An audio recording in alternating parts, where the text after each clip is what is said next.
This is the second in a series of 4 talks given by Krishnamurti in Ojai, California. J. Krishnamurti is regarded internationally as one of the great teachers and philosophers of all time. For some 60 years, he has been traveling throughout the world giving public talks to increasingly large audiences. He has published over 30 books and founded schools in the United States, England, and India.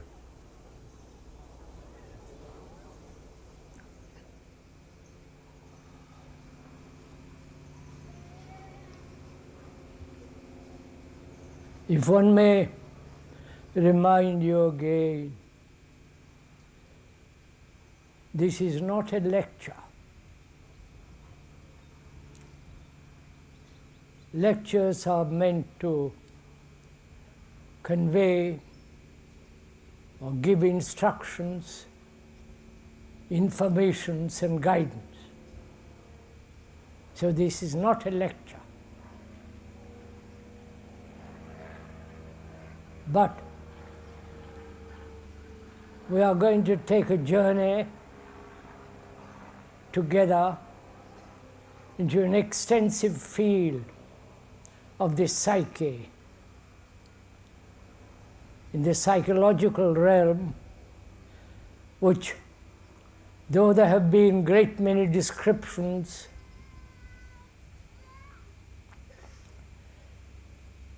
investigations up to a certain point, but in these talks, if one may remind you, we are going together as 2 friends, take a long journey into the area of the whole psychological states. If we have time, and if we can go to the very end of it, not stop in the middle of something which we may not like or dislike. One must take the journey to the very end of things. We was also saying that thought has done the most extraordinary things in the world. Technological world, from the neutron bombs, missiles,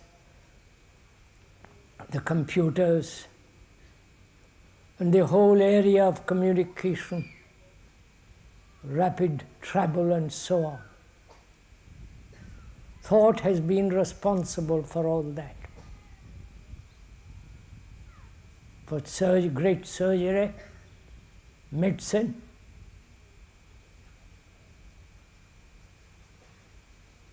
and health, if that is possible, and so on. And also, thought has brought about great wars. In the last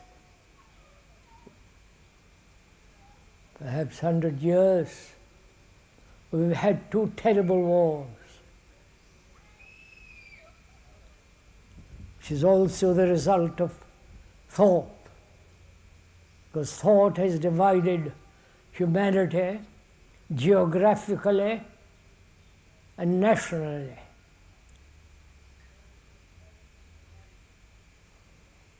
And also thought has divided humanity, the world, as Christians, Buddhists, Hindus and Muslims. And as we were saying, where there is division,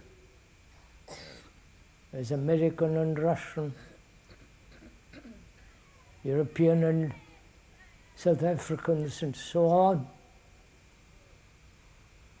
there must be conflict, there must be war. People are killing by the thousands. Killing has been going on for the last 6,000 historical years. Practically every year there is a war. And man, during all these 40, 50,000 years, this long duration of evolution, has not stopped killing each other or destroying nature, more especially now. Thought has not created nature, the tiger, the wolf, and the marvelous trees and flowers. But thought has created division between man and woman. Though biologically they are different, thought in their relationship has brought about great conflict, misunderstanding, quarrels, disputes, antagonism, hatred. So thought has bred conflict, not only externally, outwardly, in the world, but also inwardly, in the whole psychological world, which is far more important to understand than the reorganization of outward structure of society. Society is what we have made of it. With our greed, with our ambitions, corruption, competition, and all the rest of it. So we have made the society, which is disintegrating, becoming dangerous, as we are, as human beings, are degenerating and becoming dangerous, killing, kidnapping, terrorism. Went into this yesterday, and we said also the thought, thinking, has been responsible for the religious divisions as Christians, with all its subdivisions. Thought has been responsible for the things in all the temples, churches, and mosques. Thought is the result of memory. If we had no memory, there would be no thinking. Memory is based on knowledge and experience. There is no complete experience about anything. There's always the more, and where there is more, there is measurement, and measurement is never complete, whole. So, knowledge is limited now and always in the future. You can add to it, expand it, but that very expansion is limited. So thought is limited. And being limited as selfishness, egocentric activity is limited. So thought, whatever it does, must inevitably create conflict. Because anything that is limited, any concept, whether religious or ideological, any idea will always be limited. And therefore it must breed extraordinary conflict between human beings. We were talking about that, yes. And We must go on, taking the journey together as two friends who was concerned with the way of life, to find out for themselves, without any guru's authority and all that rubbish, find out for themselves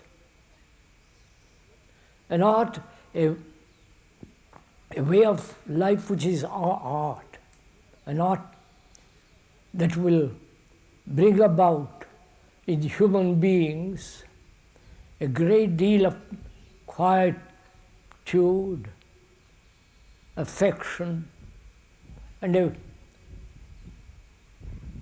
art of life. These two friends, you and the speaker, are taking a long, extensive journey together. Together. Please bear this in mind all the time. He is not speaking for his own pleasure. If he does, he can do that in his own room if he wants to. But as two friends exploring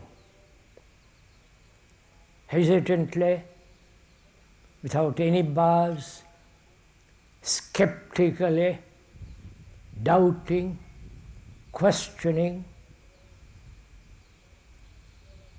exploring and observing objectively, without any bias, together.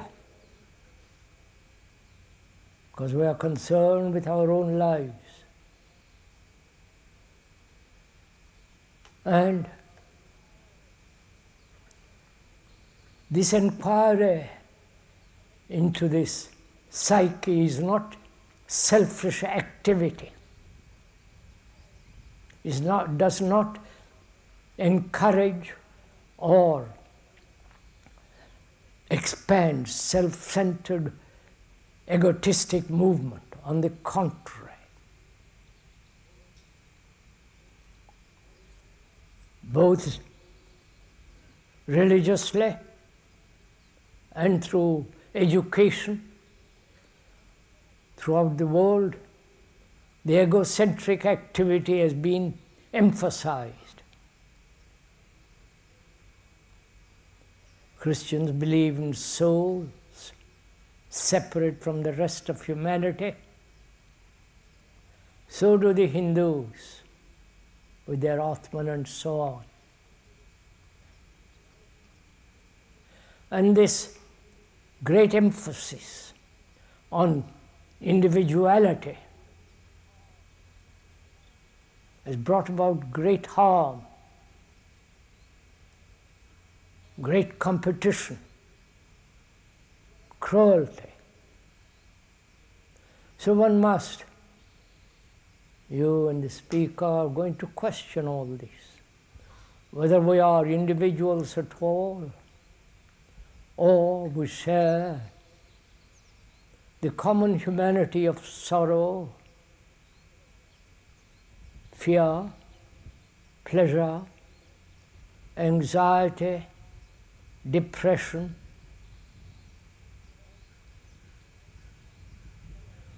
and the fear of the unknown, death. This is the common lot of every human being on this earth. Every human being on this earth has invented their own gods, hoping thereby there could be some kind of security, a way out of fear, praying in their own way to end their own complexity, their own pain and anxiety.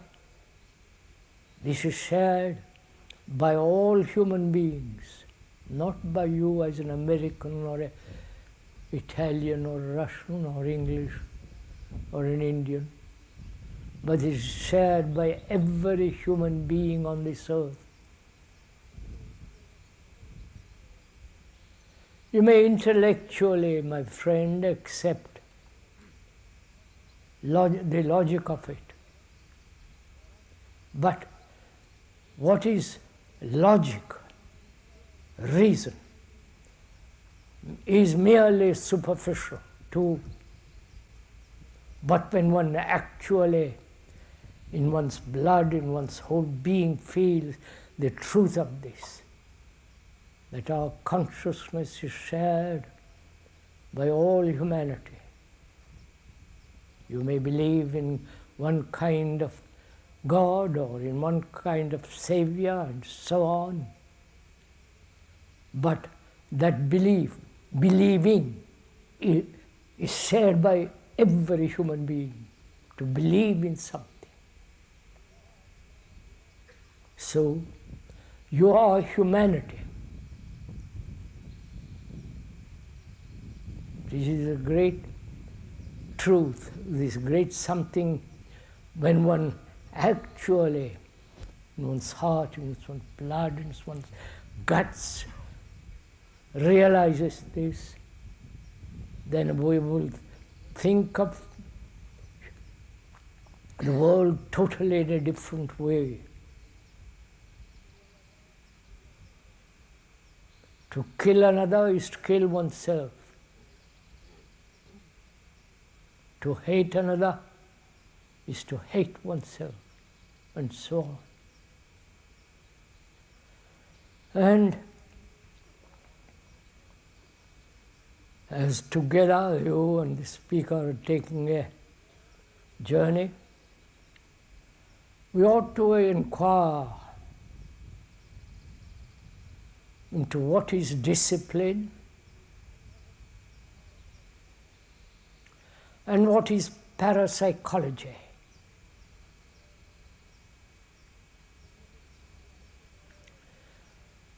Many people are concerned with the parapsychology, with the occultism, reading thought and awakening Kundalini. You've heard all that kind of stuff, haven't you? Going to India to find out, or to Tibet if you can get there, you can't anymore. Or go to Japan, find out all the rest of this stuff. The speaker has been from childhood involved in all this. Forgive me for being a little personal.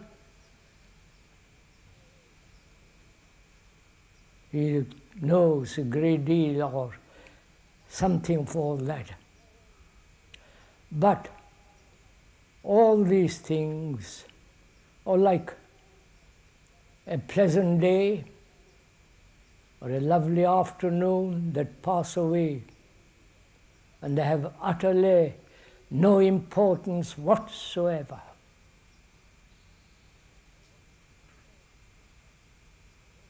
What is important, most essential, not these mysterious things which are not mysterious at all. If one is very sensitive, both physically and has a very, very quiet, silent mind, brain, and all the other things are possible. And what is possible can be understood and transcended. What is to find out that which is timeless, which is beyond measure, is much more important than to indulge in these childish things. And also, we ought to talk over together what is discipline. Why human beings more and more have no sense of order. Please, this is not a sermon which becomes a bore.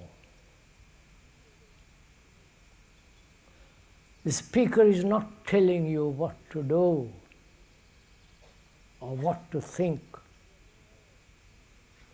but to observe together, to see things as they are, not as you or the speaker wishes, to see exactly, correctly, directly, things as they are. We live in a very disordered world, chaotic, contradictory, cruel world.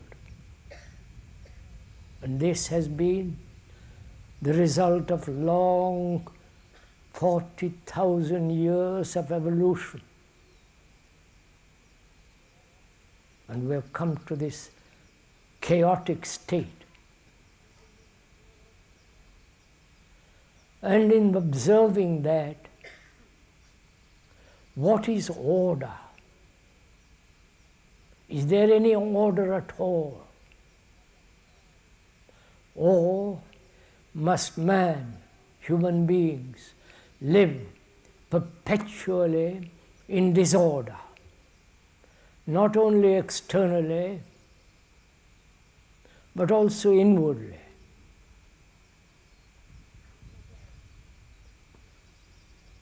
Disorder, which seems to be our lot. To think clearly, objectively, it seems almost impossible.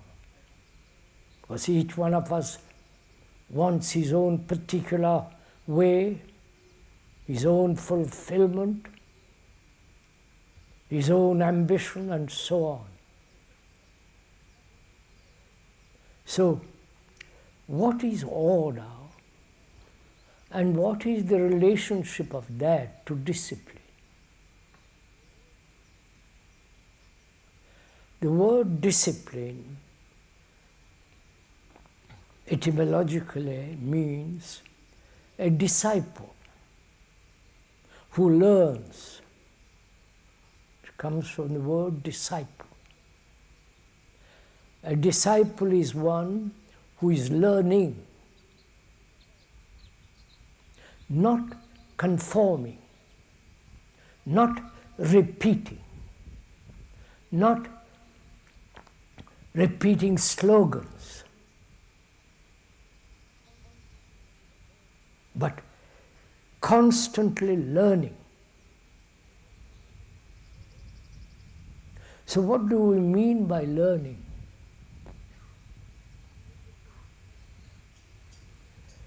When you go to school, college, university, you learn from books, from the professors, from the teachers, and memorize.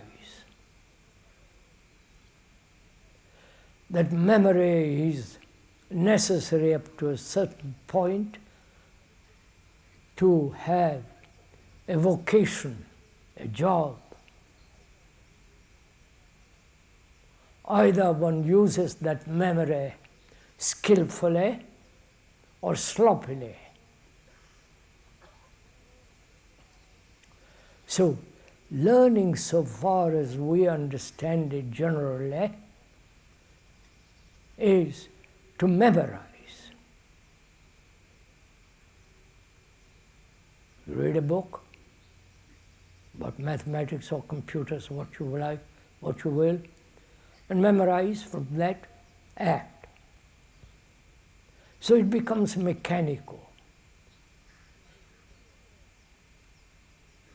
So is there a learning?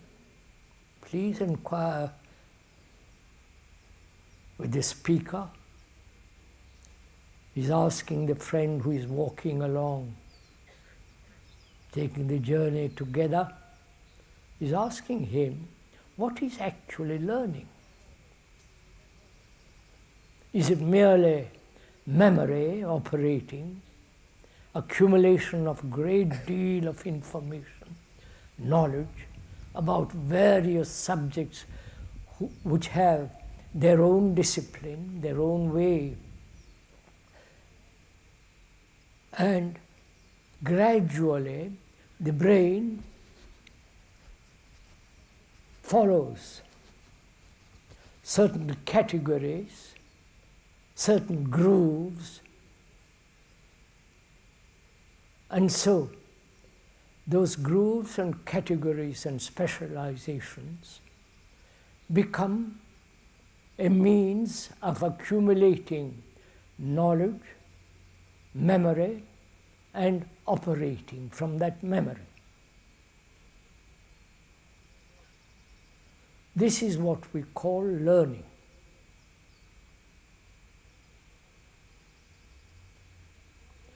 But learning is also implies a constant movement,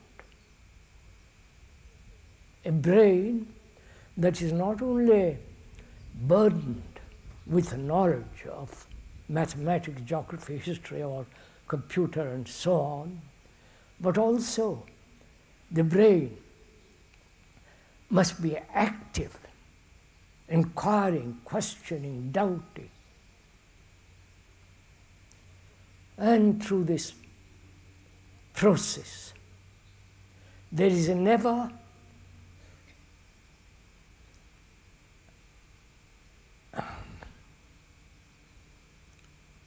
I'm finding the right word. There is never static state.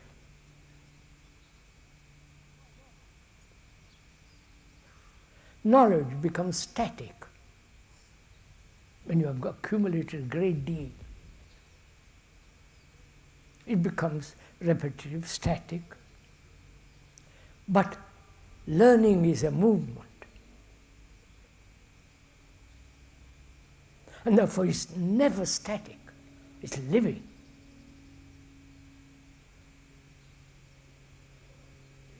This, one must understand this very carefully, because each one of us, the self, the me, the persona, what you will call, what you like, whatever name you give to this psyche, is a bundle of memories.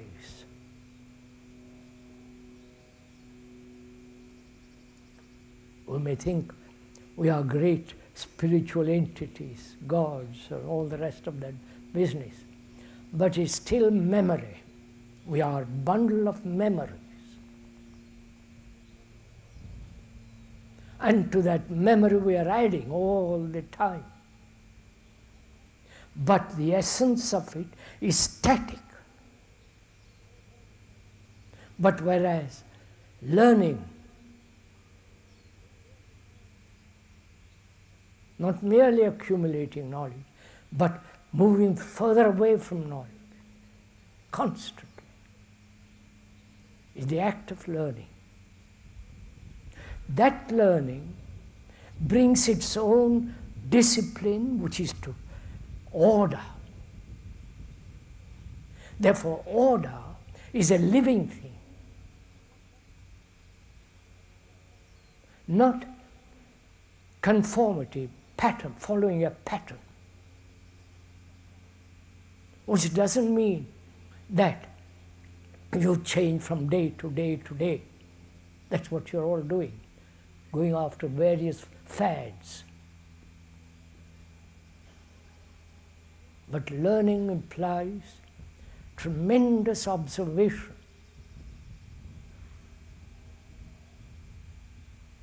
Observation without motive. The moment you have motive, that motive is static, because that motive is born out of memory. I hope my friend is following all this.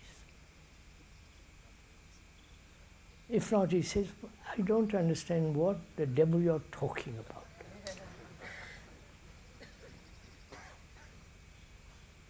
We all live by motives. Sexual motive, motives of pleasure, motives of wanting, gratifying, achieving illumination, all that, enlightenment, all that. We live by motive. And you are saying something either true or utterly nonsense.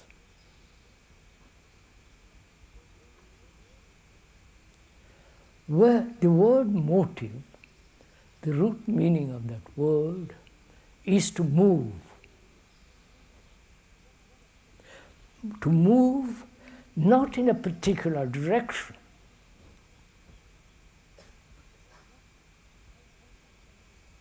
not self-centered, egotistic desire. This becomes difficult.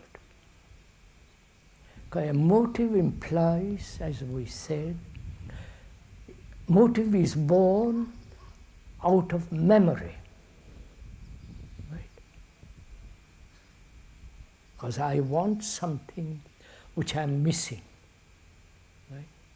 That's one form of motive. I want to achieve fame, appear in the beastly papers, well known, power, position. Well, everybody says, what a marvelous bird you are. There is a motive, which is a projection of our own memory and desire. Therefore, that memory is limited and therefore static. Right? Have you understood, my friend? You say, go on, I'm catching what you're talking about.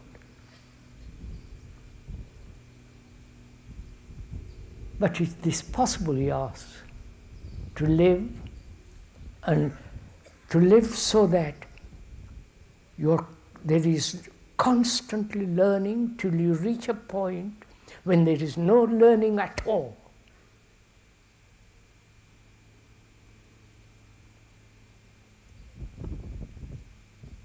Because what is there to learn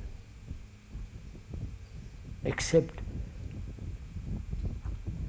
mathematics, engineering, science, and so on, technological learning? Apart from all that, what is there to learn? Please, you understand? Go slowly, my friend. He says to me, to the speaker, go slow.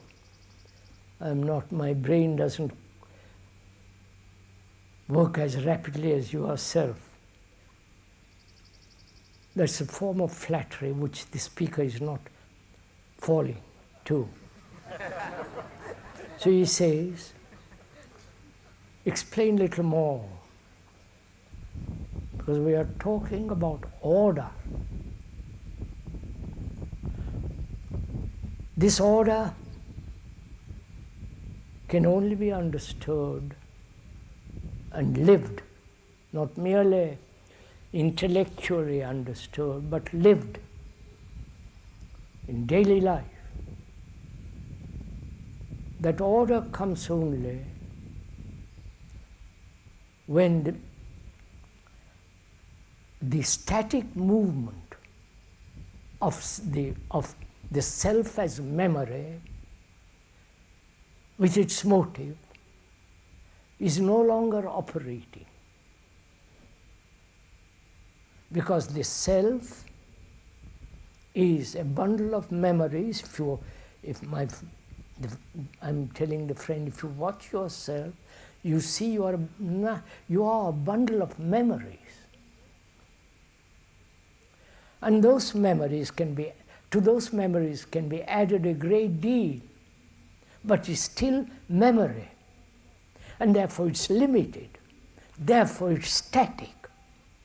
Anything that is static must create conflict with things that are moving. So, Find out, where a speaker is telling the friend, find out if you can live without a motive and yet learn all the time. Till you come to a point when there is nothing to learn anymore. We'll go into that presently. So that there is complete order.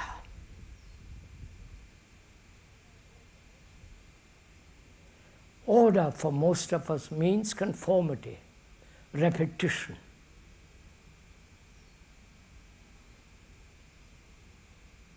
Adjustment.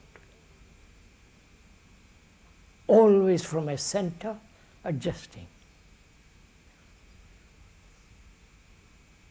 So order is a living thing,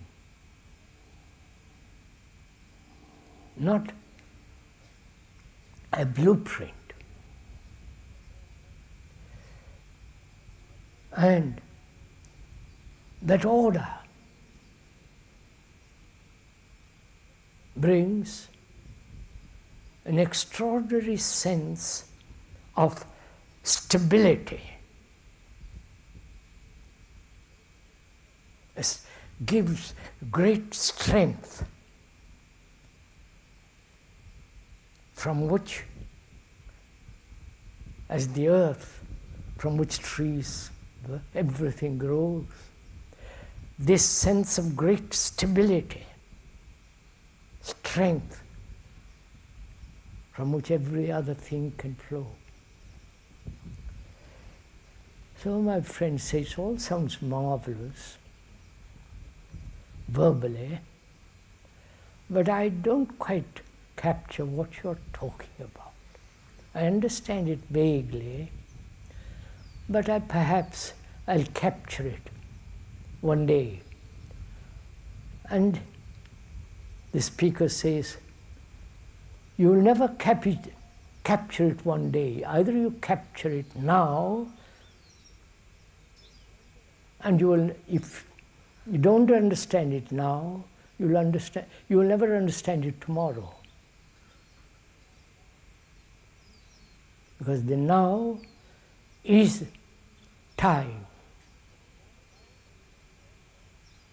The now contains all time. The past, the present, and the future. Right? What is now, what you are now, is what you will be tomorrow. Unless you radically change now, you will be, the future is what you are now. That's so obvious. So, the future is the present, and the present is the past. So the present, the now, contains all time.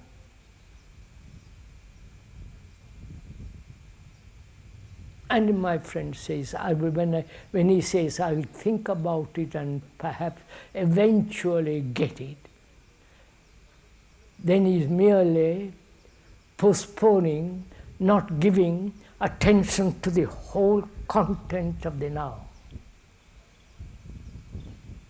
And the now, with its attention, is order. So let's go to the next thing.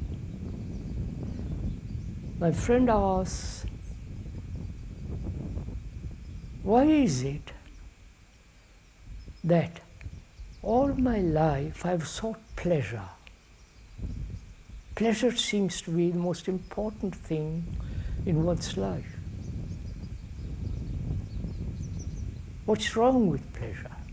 Or why is it that human beings go after it so ceaselessly? Pleasure through sex, pleasure through possessions, pleasure through power, fame, notoriety, pleasure through writing a book, It may be a failure. People may not buy it, but the pleasure of writing it. Pleasure seems to be a common lot of humanity.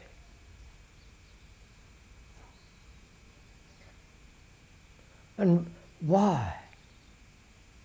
Why has it become so important? Please inquire. Speaker says to his friend, inquire. Don't say, yes, I must have pleasure. We've always lived by pleasure.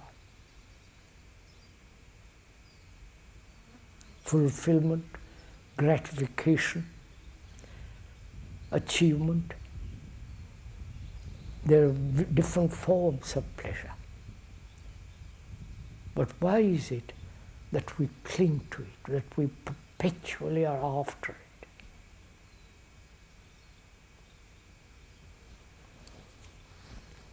We take drugs, alcohol, with all its misery, but it's pleasurable. The immediacy of pleasure. You understand?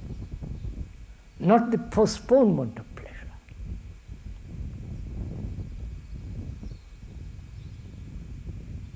Right?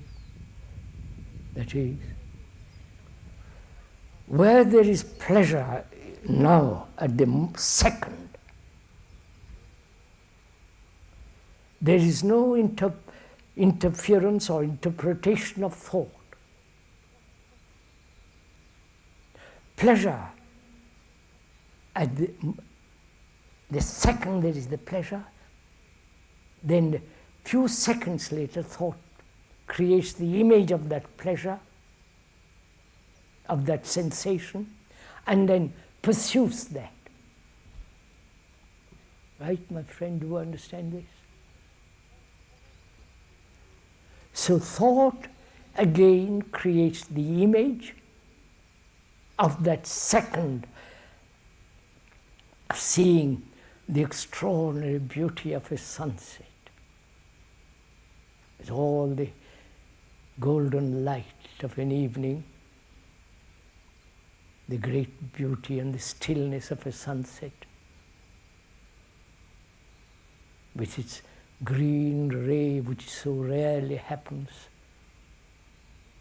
There is that immediate perception of that. Then thought says how marvelous that was, how beautiful, how extraordinarily vital. And it has created image, and the next day it wants it again.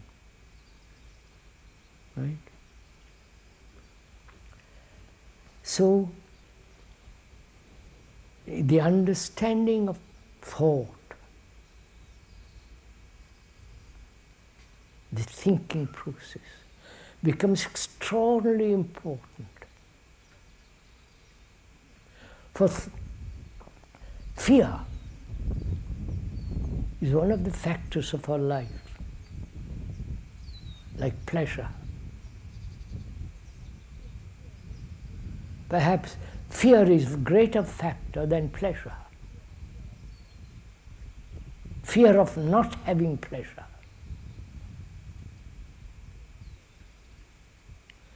So, my friend says, can we go into this question of fear?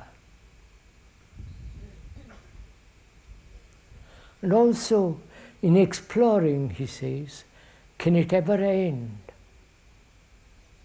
Or must fear everlastingly the burden of humanity? So together, my friend, we're going to find out. Not the speaker is going to instruct and you follow, which becomes rather childish and immature, but rather together, you and the speaker go into this question of fear. Man has lived with fear for thousands upon thousands of years. Fear of nature, thunderstorm, fear of darkness, fear of the very existence of life.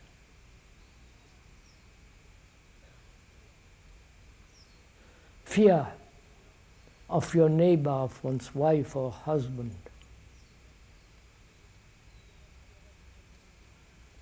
Fear of not achieving, fear of being failure, especially in this country where success is worshipped. Don't you all want success? Of course we all do. And most of us, unfortunately or fortunately, are not great successes, except perhaps few politicians and the gurus which accumulate money with their nonsense, and the evangelists and so on, so on, so on. You know, have you ever realized the Catholic world is the most real estate people in the world? They own a great quantities of earth all over the world. And achievement, success, longing to be loved, and finding that you're not loved, and fear, bitterness, anxiety, and hate. So we ought to go into the question of fear. Not merely the explanation, the description, which is very deceptive, because people are generally caught in description, in explanations, and so never get to the root of it. My friend says, let's get to the root of it. But I'm also fed up with the explanations. I can go to a psychologist and all the rest of it, but those explanations have not completely eradicated from me the sense of fear.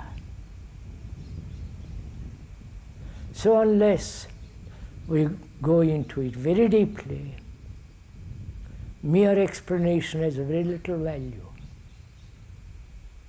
The feel of it, the quality of it, the structure of it. Because where there is fear, there is everlastingly seeking security. Fear has created all the gods and the saviors of the world. A man that is no fear at all, both biologically as well as psychologically, for him there is no God, because it's the essence of a religious mind. We'll go into that later. So together, let's find out what's the root of it.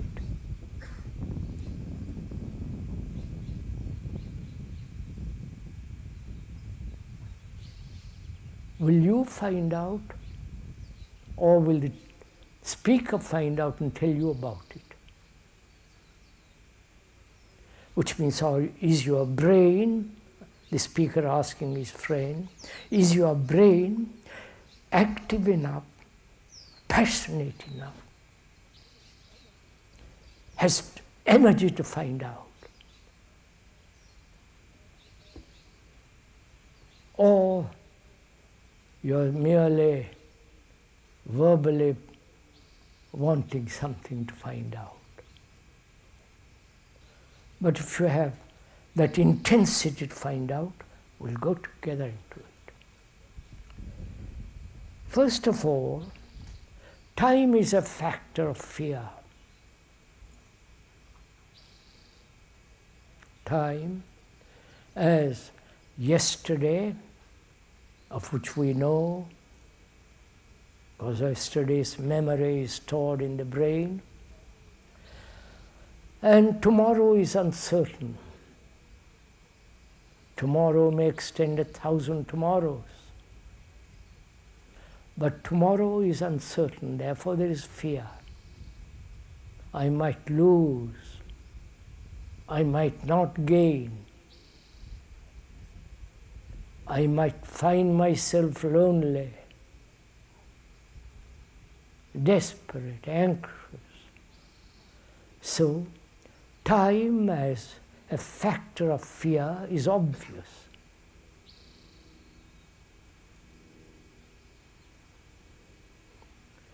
So what is time? Why is it that time has become so important in our life? Time to learn a language, time to get engaged to a woman, time to become an expert in something or other, time to write a letter. But a computer is going to take away your time too, because it can do things so extraordinarily rapidly. I do not know if this is the moment to talk about the computer. Perhaps we will, because it's rather interesting.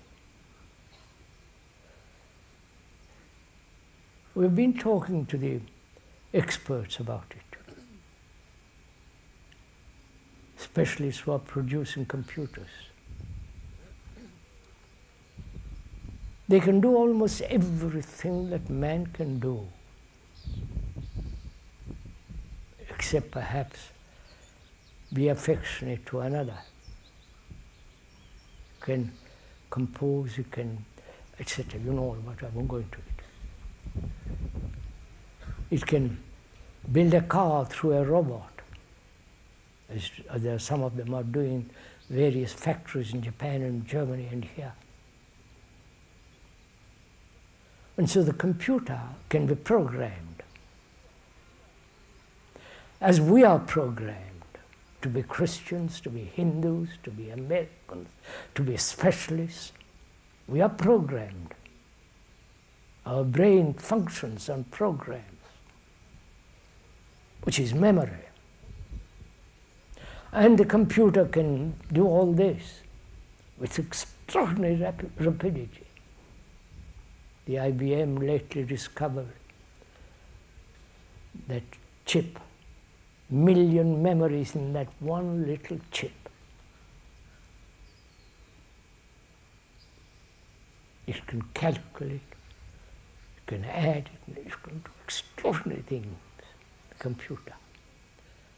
So what's going to happen to the brain of human beings? You understand my question?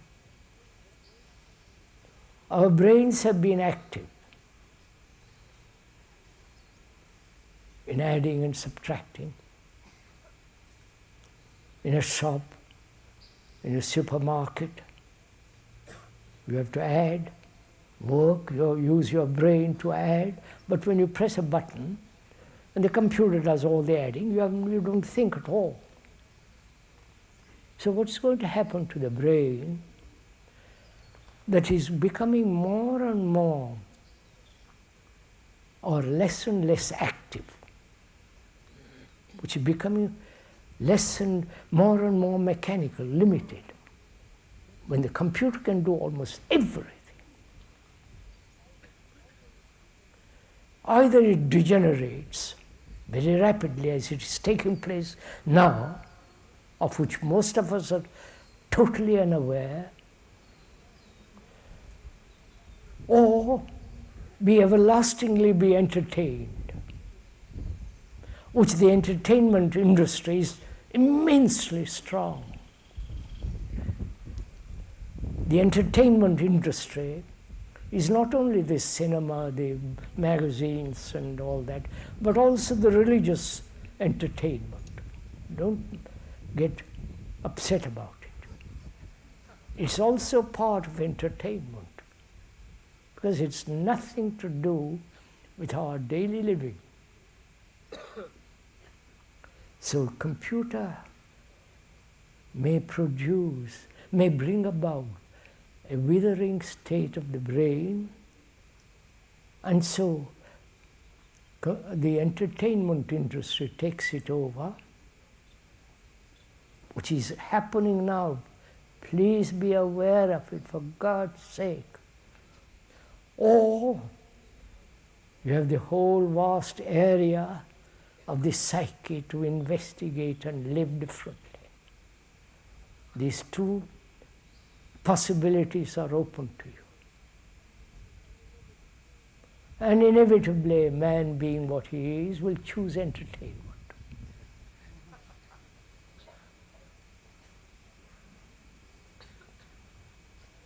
So we must come back and find out what is the root of fear. We said time. Time is the most extraordinary, complex thing. We live by time. We have to go to lunch at a certain time. And time is contained in the present, the future, the past. The whole movement of time is now. If you look at it. Because tomorrow is what you are now. If you are angry, hating, violent now, tomorrow you will be the same exactly, perhaps slightly modified or expanded. So, the future is now. Please see the truth of this, the fact of it, my friend. So if you don't radically, fundamentally bring about a total psychological revolution in you, tomorrow you will be the same. So time is the enemy of man.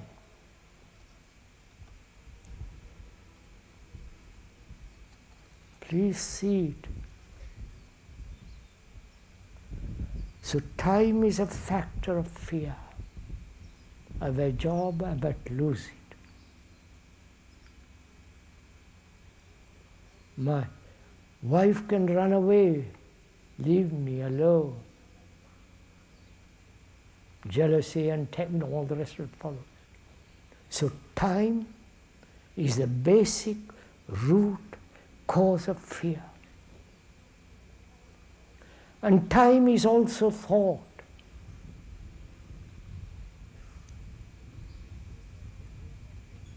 Both are movements, both psychologically and outwardly, externally.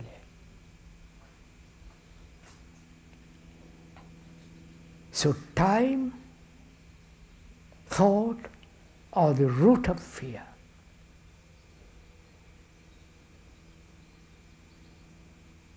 It's a fact. Then my friend asked, how in heaven's name can I stop time thinking?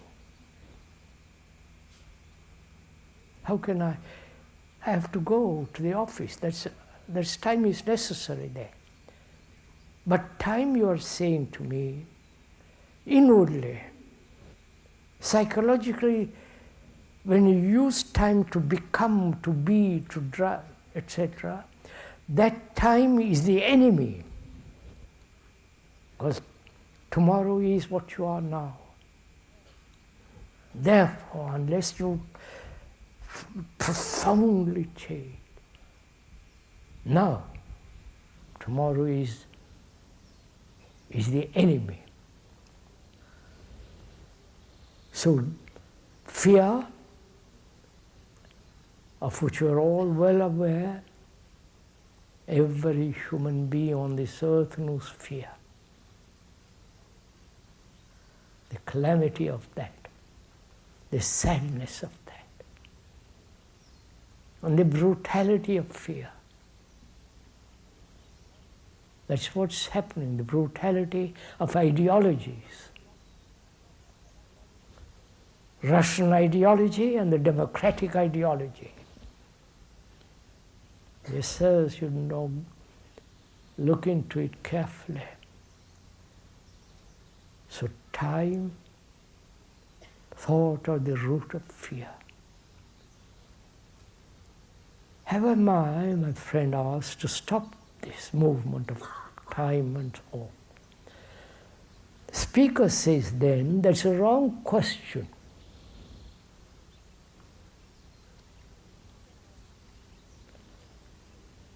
When you put a wrong question, there is no answer to a wrong question.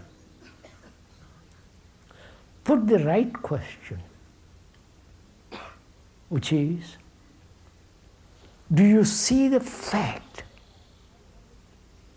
the actuality of time and thought, not as an idea, but a fact, that what you are, you will be.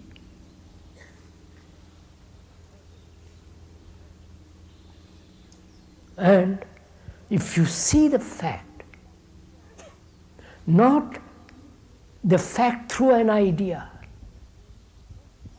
you understand? Our brains first capture the idea and then apply the idea to the fact. The word idea in Greek and so on is not only other different meanings to it, but idea means to observe, not through observation come to a conclusion, just to observe. When you so deeply observe with passion, intensity, which is to give your attention to time and thought, then there is no fear at all. My friend says, at the moment when you're expressing this, I understand it. Your intensity helps me, but don't depend on it. So find out if you have this energy, the vitality, the intensity to go to the very end of it, to the very end of the journey into fear. Which means you must sustain all the time the same intensity, not slacken at any moment.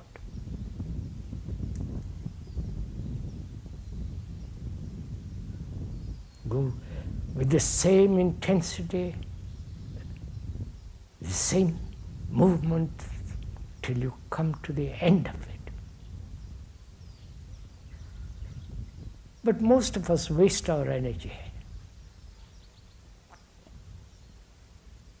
through chattering, endlessly chattering, gossiping, criticizing, backbiting. And also we waste our energy in conflict, perpetual quarrels with each other. We waste our energy trying to become something. There is no becoming something at all. There is only what is and the complete changing of what is. Then you have untold energy, not to do more mischief, but to live a life daily with great love and compassion and intelligence.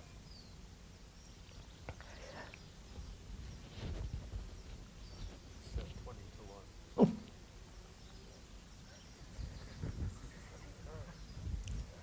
I'll stop today and we'll continue Saturday and Sunday, next Sunday, Saturday and Sunday. But Tuesday and Thursday, I believe we are going to have questions some people have sent in and answers from the speaker. Not answers, we're going to investigate these questions together.